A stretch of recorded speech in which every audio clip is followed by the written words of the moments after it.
আজকে যে লেখাটি বলবো সেটা জুভেনালের উক্তি, মস্তিষ্ক।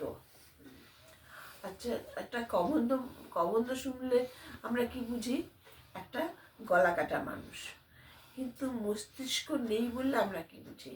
আমরা বুঝি যার ঘিলু নেই বা বুদ্ধি নেই। না, এই ঘিলুর তফাতই আমাদের জনে জনে মানুষের তফাৎ। এই তাহলে মস্তিষ্ক বলতে আমরা বুঝি যার বুদ্ধি আছে আর হৃদয় আছে।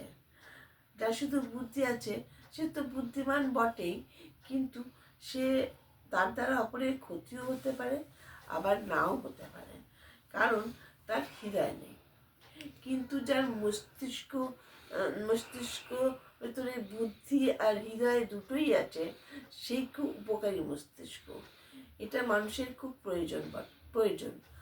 কিন্তু এই মানুষের দ্বারা কোনো ক্ষতি হয় না, আর মানুষের খুব প্রিয় হয় এইসব মানুষ।